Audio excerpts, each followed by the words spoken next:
bersamamu. Dan bersama rohmu. Nyanyi suci menurut Yohanes. Dimuliakanlah Tuhan.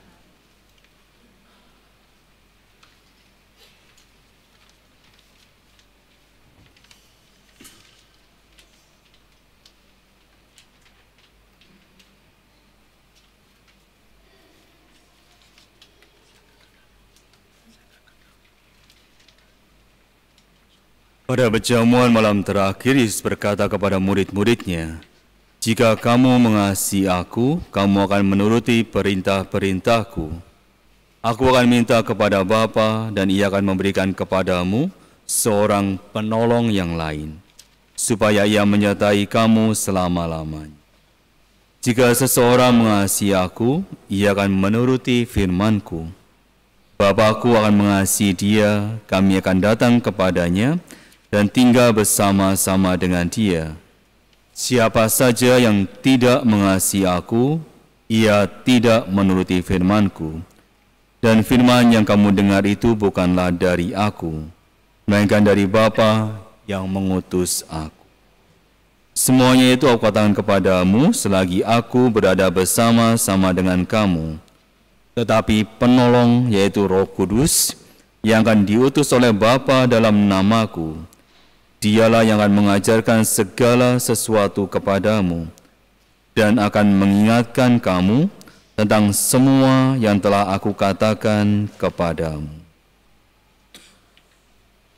Demikianlah sabda Tuhan. Terpujilah Kristus.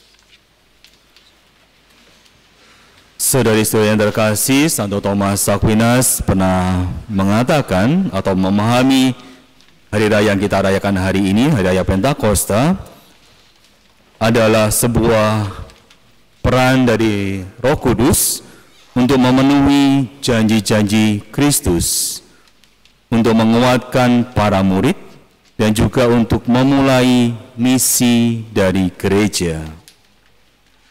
Bila kita kembali ke kata awal Roh Kudus yang juga sering dikenal sebagai dalam bahasa Inggris adalah advocate, advoco, yang berarti adalah menjadi juru bicara, menjadi penolong dari kita semua.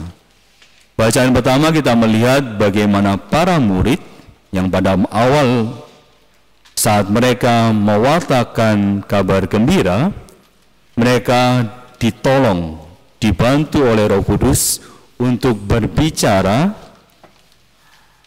sesuai dengan bahasa dari orang-orang yang berkumpul pada saat itu.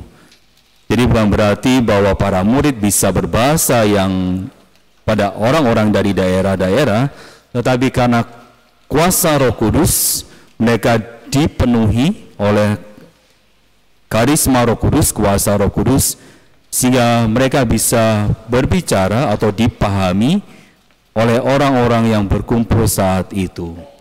Dan ini adalah kuasa kebesaran Roh Kudus yang menjadi penolong, yang menjadi juru bicara kita. Lalu bagaimana pada saat ini kita bisa memahami bahwa kita dipenuhi oleh Roh Kudus kalau kita hidup dibimbing oleh Roh Kudus? Dari bacaan Rasul Paulus kepada umat di Galatia atau bacaan kedua yang bisa kita renungkan, bahwa orang-orang yang hidup dalam Roh Kudus atau yang dibimbing oleh Roh Kudus adalah anak-anak Allah, dan mereka tidak dibimbing atau dipenuhi karena kedagingan. Orang-orang yang hidup dalam kedagingan adalah orang-orang yang disebut dalam bacaan kedua hidup dalam perbudakan. Tapi kita semua adalah anak-anak roh atau anak-anak Tuhan. Kita diangkat menjadi anak Allah sehingga kita bisa berseru Aba ya Bapa. Dalam bacaan Galatia kita bisa melihat atau kita bisa mendengarkan bahwa orang yang dibimbing dalam roh adalah orang yang hidup dalam kasih, sukacita, damai sejahtera, kesabaran, kemurahan, kebaikan, kesetiaan, kelemah lembutan, dan penguasaan diri. kita bisa yakin bahwa orang-orang yang hidup dalam roh, dibimbing oleh Roh Kudus, dipimpin oleh Roh Kudus, atau hidup bersama Tuhan adalah buah-buahnya ini. Ya, mungkin sesuatu yang bisa kita lihat, kita rasakan. Sebaliknya, bagi orang-orang yang hidup dalam kedagingan atau dalam perbudakan, dalam bacaan Galatia sudah disebutkan bahwa perbuatan daging nyata. Yang pertama dan segala macamnya.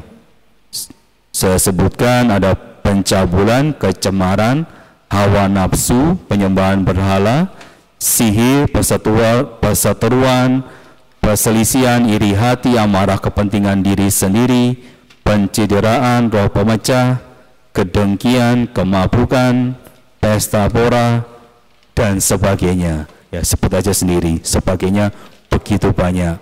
Gosip ya termasuk dalam itu. Jadi bukan berarti bahwa yang tidak disebutkan di sini, ya kita bisa masih menyebutkan segala macamnya, termasuk dari 7 cacat jiwa dan segala macamnya.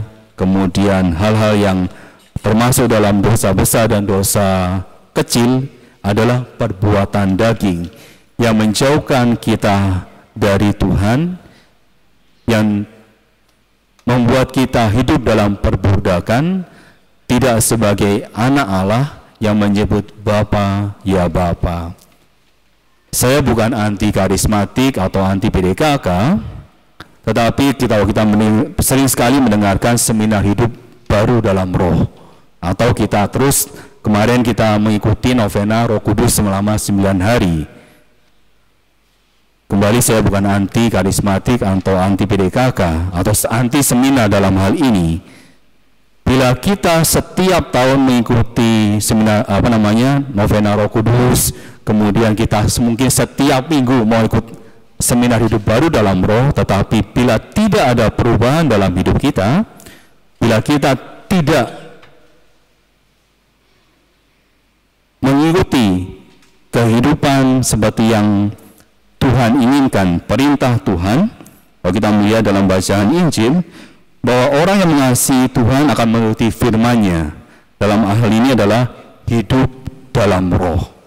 Ya tentunya kalau kita mau mengikuti Tuhan dalam hal ini, memang kita membutuhkan rahmat Tuhan supaya kita bisa hidup dalam roh. Tetapi partisipasi kita sebagai ciptaan Tuhan yang serupa dan segambar dengan Tuhan, kita diberikan akal budi untuk mencari yang benar, untuk menelaah mana yang baik.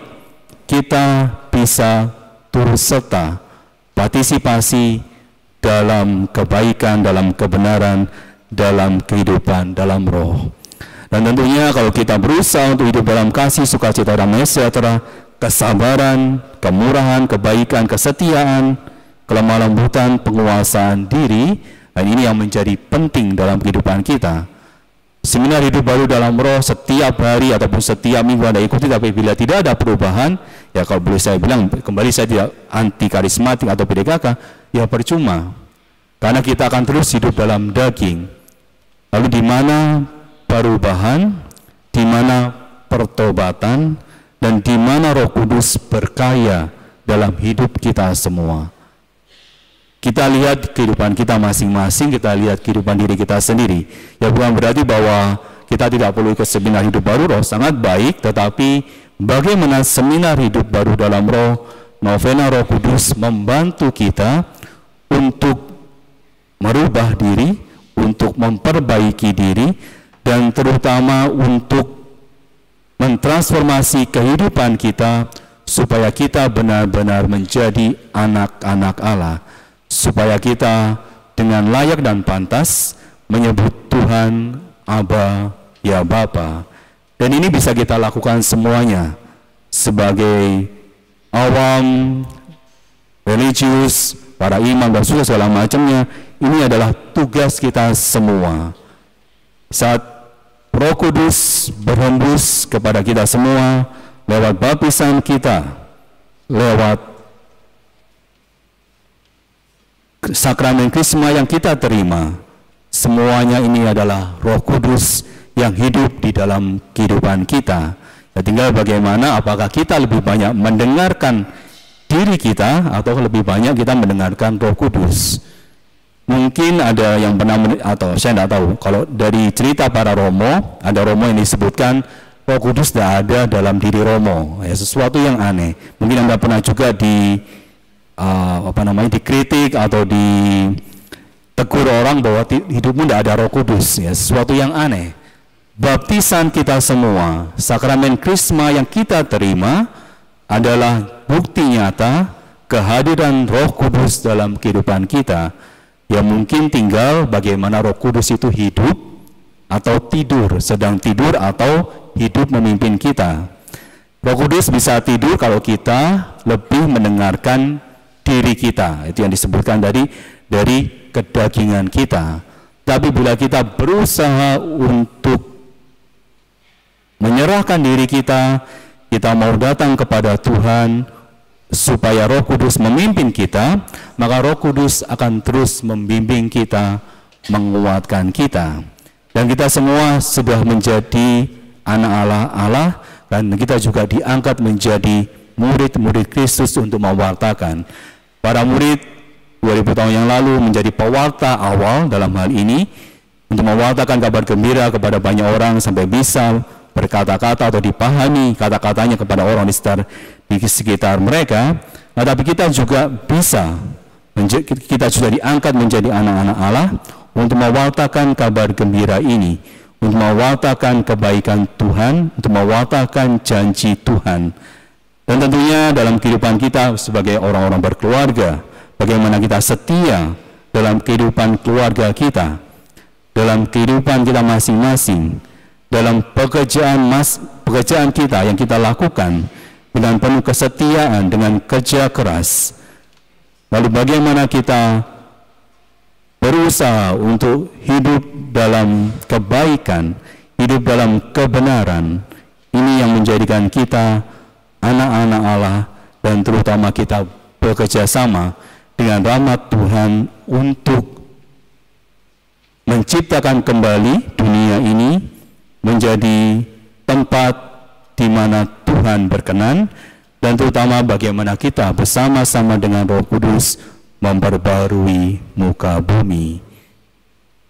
Dan semoga pada masa Pentakosta yang hari ini kita rayakan, Roh Kudus kembali hidup, membimbing kita, membantu kita, menguatkan kita, dan terutama memimpin kita, supaya kita semua menjadi diingatkan kembali, kita dikuatkan kembali untuk menjadi anak-anak Allah. Yang sejatinya kita adalah anak-anak Allah karena baptisan kita, karena sakramen Krisma yang kita terima. Dan semoga kita terus hidup dalam bimbingan Roh, sehingga kita senantiasa dapat memanggil Tuhan Bapa kita, Aba, ya Bapa. Bersama-sama dengan gereja kita berdoa, datanglah ya Roh Kudus, penuhilah hati umat-Mu yang setia, nyalakanlah api cinta-Mu di dalam hati kita masing-masing. Utuslah Roh-Mu, maka semuanya akan diciptakan kembali, dan kita semua dibimbing oleh Roh Kudus itu untuk ambil bagian bersama rahmat Tuhan, memperbarui muka bumi di dalam kehidupan kita masing-masing.